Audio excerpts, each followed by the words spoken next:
Say, Rose, how you feel about what 50 said? What the I said, what did 50 say? Excuse me, before you mention what 50 said, let me ask how's it going over there in Shreveport? All right, Curtis 50 Cent Jackson. I've heard of him. Yeah, we all have. Let's talk about him. He's saying he is pushing back from Shreveport. What does that mean? He's invested with all of this property that he's bought. Does that mean that he doesn't want to work with the city of Shreveport and these ventures anymore? What does that mean? You borrowed all them people money. Did you return their money back? And because Shreveport ain't give you the loans you was looking for. Because they smart. LA don't need a fucking film studio. Hollywood don't need it. Why would you need a film studio? Stealing them people money. Get them people back their money, Curtis. Now. You know what I'm saying? You saw that here. They have to take care of that Rick Ross got fucked.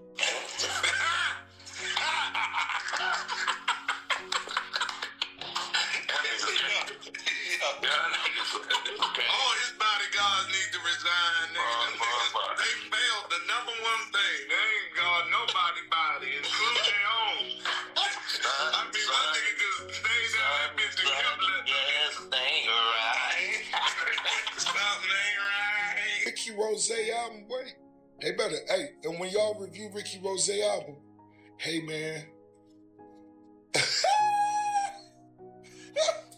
50 Cent is going after Rick Ross again after reports claim Ross's new album Set in Stone is projected to sell under 26,000 copies in its first week. 50 mocked him online, joking that he'd have to promote car shows and sell chicken wings. The longtime rap feud just got even hotter. These old had to put albums out because if it flopped, that's all they ever had to lay on.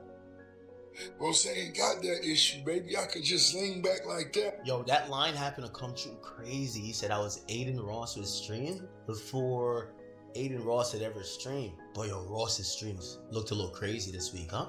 Yeah, Ross's streams did look a little crazy. I can't even cap it, you still. Yeah, Ross came out and like the numbers on streaming were mad low. Now I kind of like, that line kind of hits different because I think the entire album, I think a recent Drake song like did more than like his whole album of streams. Ross's album streams was notoriously low. Supposedly he did less than 10K. Hey, you know that nigga 56 ain't dressed in. Hey, what you think about that nigga baby mama? What's her name? You know, the Chinese girl. Yeah, I met her. I did too.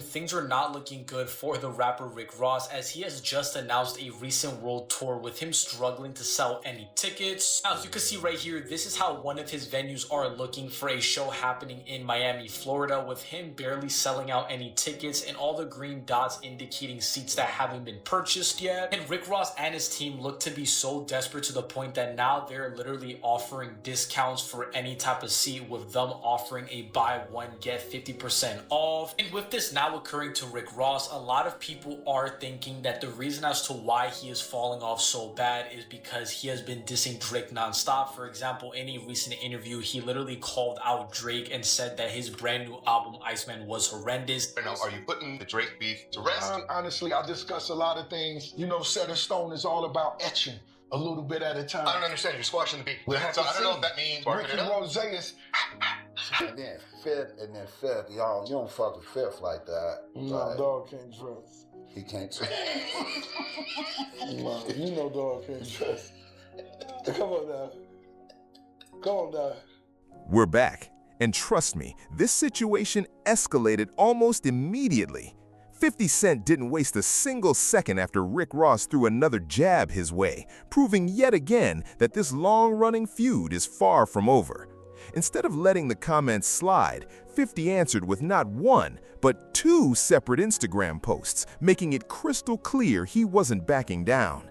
In the first post, he wrote, "The boat sank. The album went wood, LOL. Nobody checking for that BS." That single message instantly set social media on fire, and before long, fans were already debating whether this was one of 50 Cent's most ruthless clapbacks in recent memory. About what 50 said, I said, what did 50 say? Excuse me, before you mention what 50 said, let me ask how's it going over there in Shreveport? How's it going to Shreveport?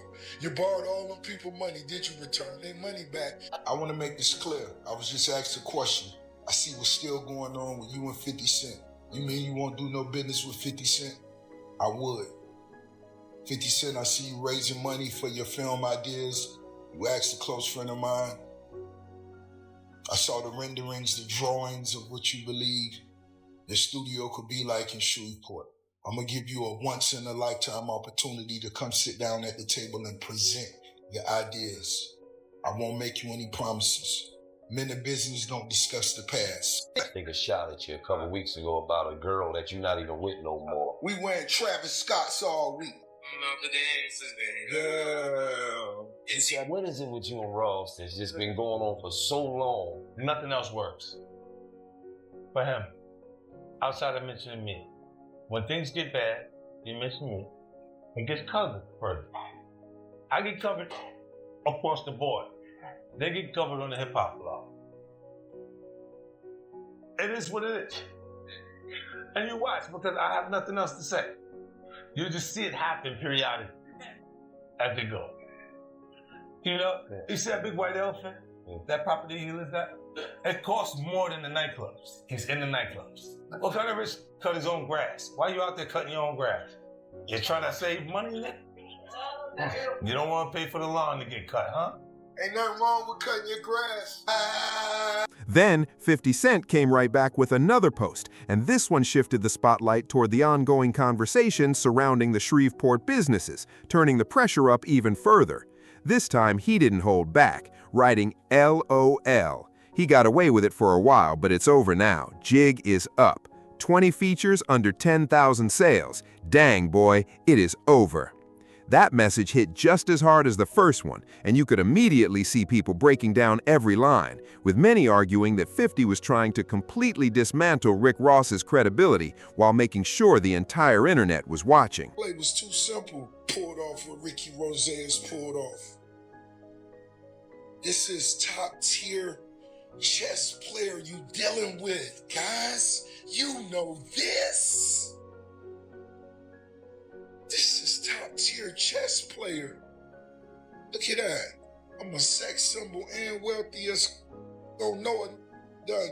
Review. What's one thing you hate that motherfuckers be talking about you, like on the internet, that you hate that?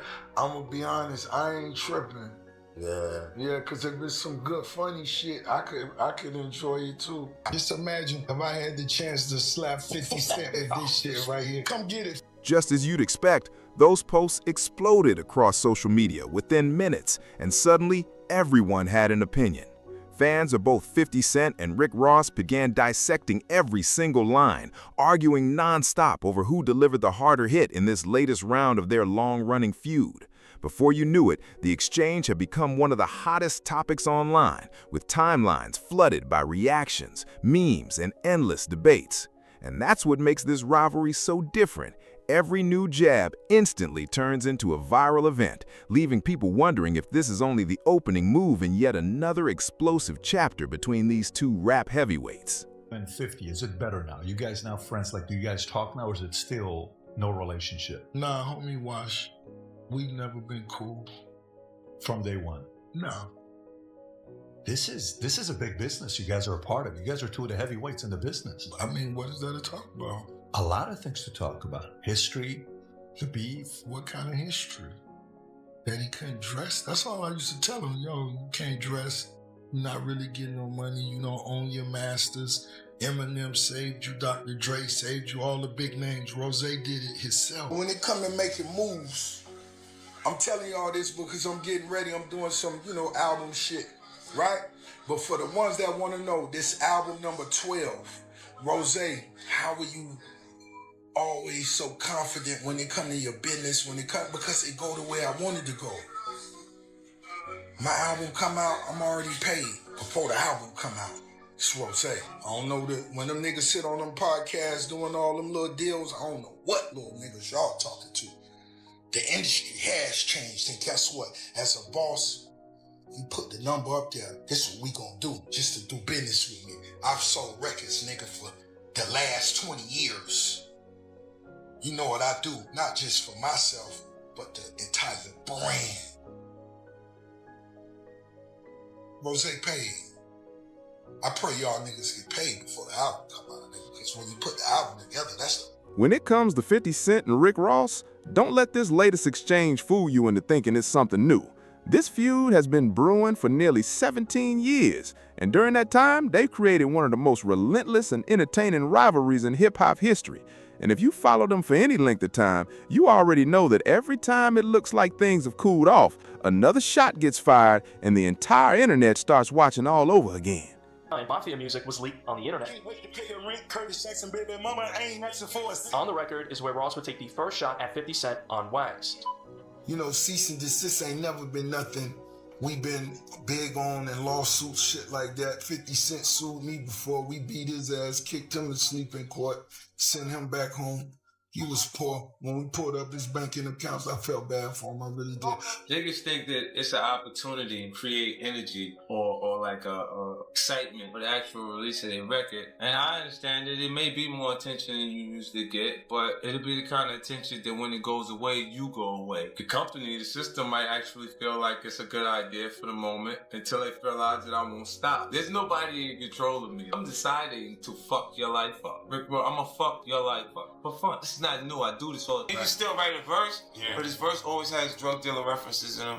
Yeah. When he's admitted to being a correctional officer. Okay. In order to be a correctional officer, you have to not have any criminal history. That's right. Mm-hmm. Every time it looks like things have finally cooled off, something happens, and they're right back trading public comments again. Some years they only throw a few shots at each other, while other times they barely say anything at all. Dog, I have on a little shirt with the Yankee hat. Come on now. No, dog can't dress. What is this beef that lasts so long though, dog? Like nah, dog.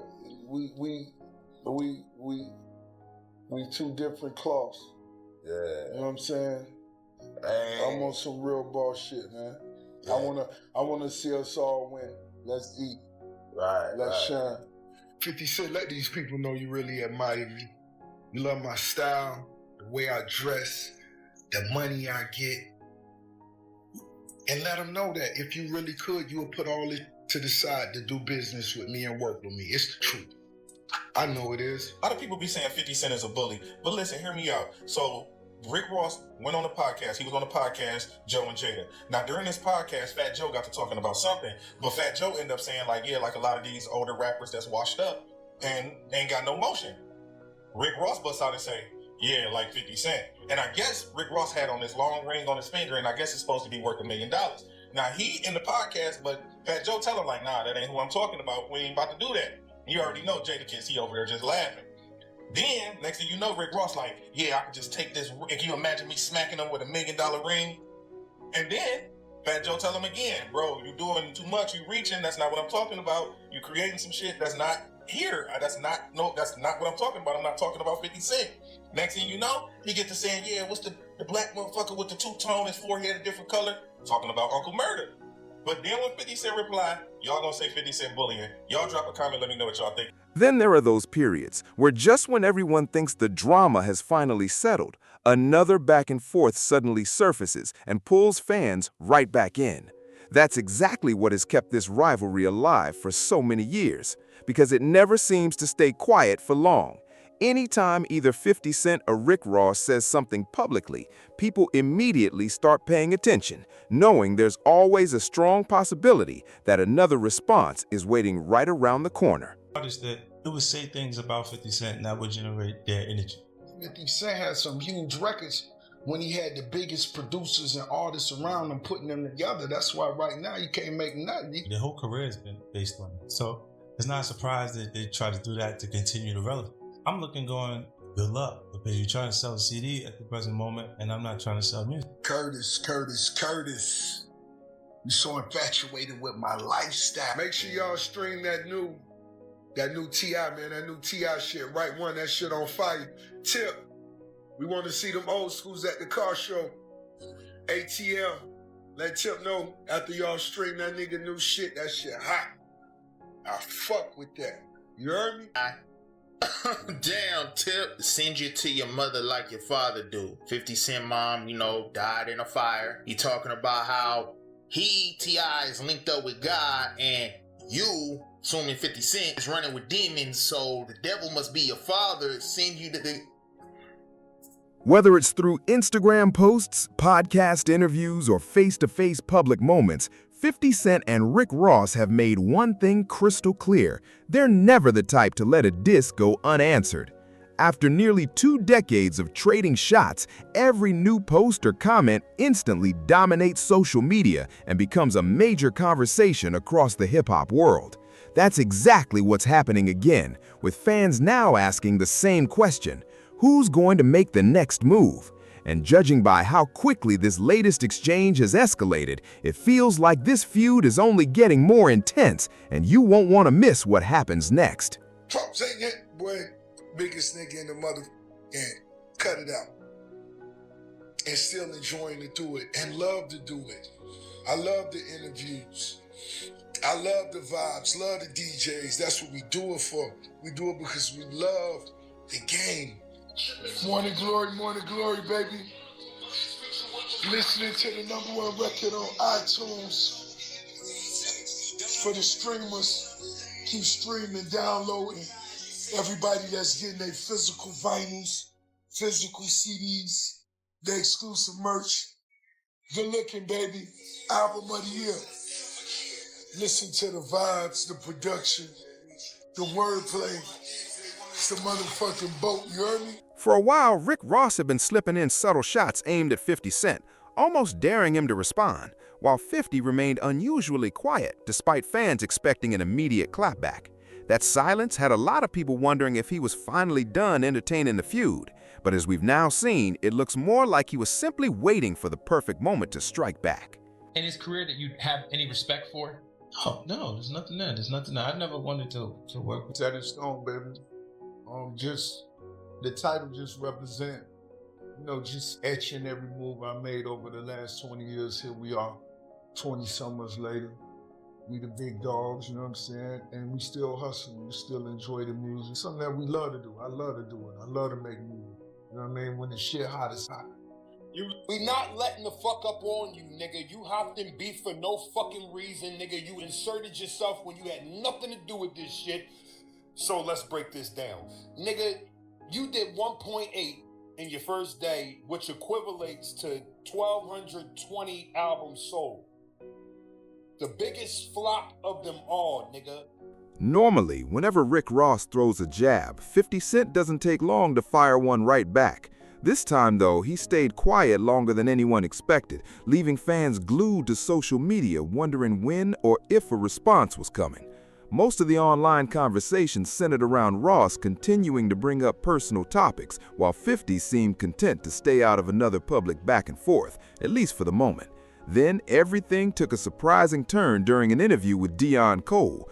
The conversation was supposed to be about Drake, but out of nowhere, Ross redirected the spotlight toward 50 Cent instead. Smirking, he joked, "Hey, that boy in a 50K dress, huh?" before laughing and moving on with the interview.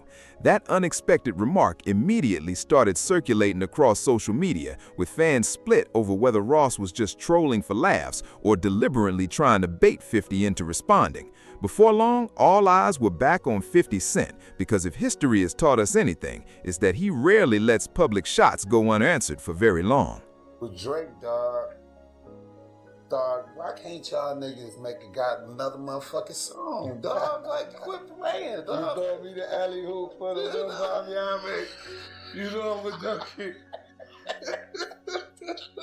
Dog, I keep thinking that though, Rick. I'm like, man, why don't y'all niggas make a song? I don't know what.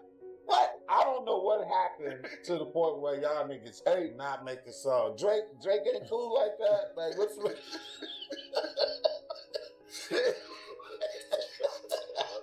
Not long after that, 50 Cent finally broke his silence exactly the way many people expected, by targeting Rick Ross's purported album sales across multiple social media posts. He mocked claims that Ross had only moved around 2,000 copies, using those numbers to question just how much impact his latest project was really making. That response poured even more fuel on the fire, with fans and critics flooding the comments to argue over whether album sales are actually a fair way to measure an artist's relevance. Some viewers felt 50 delivered another brutal clapback, while others argued that Ross had already accomplished his goal by getting the entire internet talking about him again. And that's where this feud became even more interesting, because what started as a few comments quickly turned into another viral battle that everyone seemed to have an opinion on. Perspective Rose giving you. You gotta realize I came in 20 years ago, every day I'm hustling from the mud to the marble. So now the perspective from the penthouse down to the streets, and we're gonna give you that perspective. But some people say you came in the game talking that shit. I did. It was always about getting to the money. You know, I don't know if this shit went over niggas' heads. We talking about every day we hustling. Every day we going to get it. The White House. These are records on the first album. We speaking real estate. Buy back the block. That's what it always was. It may be just because it came to fruition in front of niggas' eyes. Some of it is unbelievable, but it's here. So when you say a different perspective on this album, is there a difference in how it's executed today versus how you came in? No, just the difference in the mindset. Nigga got a $500 million mindset now. This ain't the nigga trying to get his first 10. Because when you get 1, you know you can make it to 10. You get 10, you can make it to 100. Don't let nobody fool you. You get 100, you could get a beat. From where I stand, there are a few different ways to look at this entire situation, especially when the conversation shifts from the drama to the actual music. Both 50 Cent and Rick Ross have spent years building legendary careers, loyal fan bases, and a rivalry that's become part of hip-hop culture itself. That's exactly why every new exchange between them instantly dominates social media, with fans analyzing every interview, every Instagram post, and every subtle jab. Whether you side with 50 or Ross, one thing is impossible to ignore. Their rivalry still knows how to capture everyone's attention. And the moment either one of them says something, people immediately start waiting to see who fires the next shot. If you really step back and look at the bigger picture, none of this is out of character for either artist. They've mastered the art of turning public disagreements, viral moments, and bold statements into conversations that keep their names trending. Whether it's music, business ventures, or personal branding, every headline creates more attention, and attention has always been valuable in this industry. That's why social media erupts almost instantly every time one of them speaks. It's become part of the formula that has kept this rivalry alive for nearly 2 decades.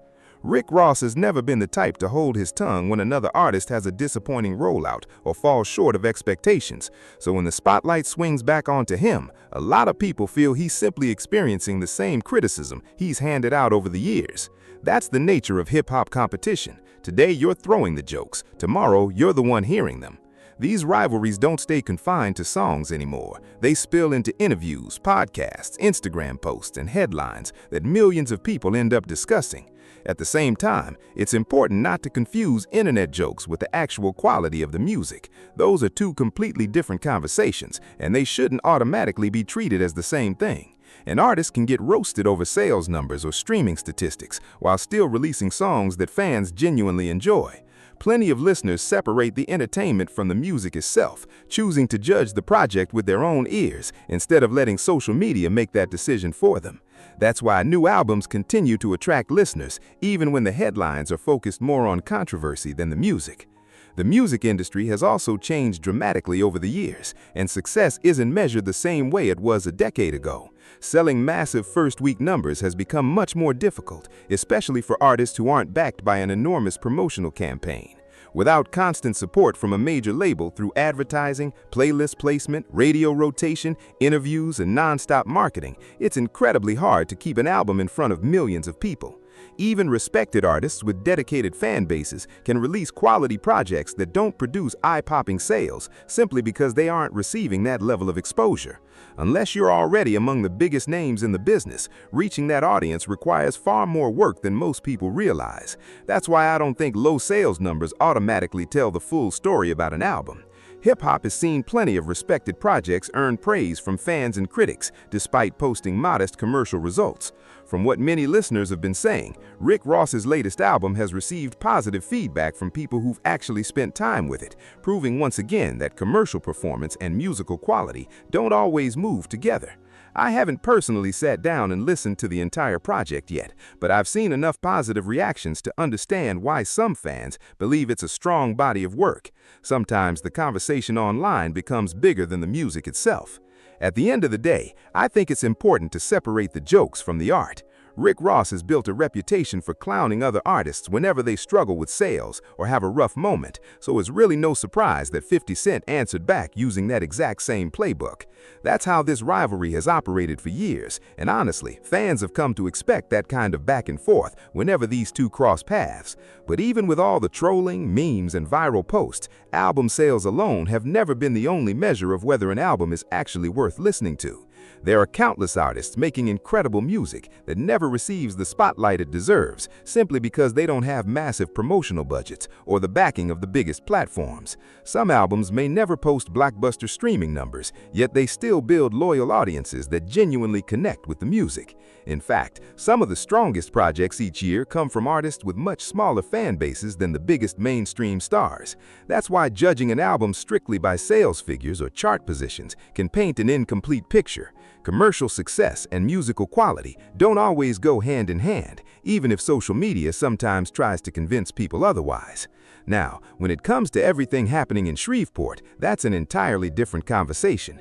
50 Cent has been putting serious time and money into the city, expanding his business interests while pushing forward plans tied to a major film studio. Over the past several months, he's also been outspoken about issues affecting the waterfront, publicly calling attention to delays and challenges that he believes need to be addressed. At the same time, he's continued bringing festivals and entertainment events to the area, showing that he's focused on building something that lasts. Based on everything that's been shared publicly, it's clear he sees Shreveport as a city with the potential to become a major destination for film and television production. If that vision comes together, the impact could stretch far beyond one business deal.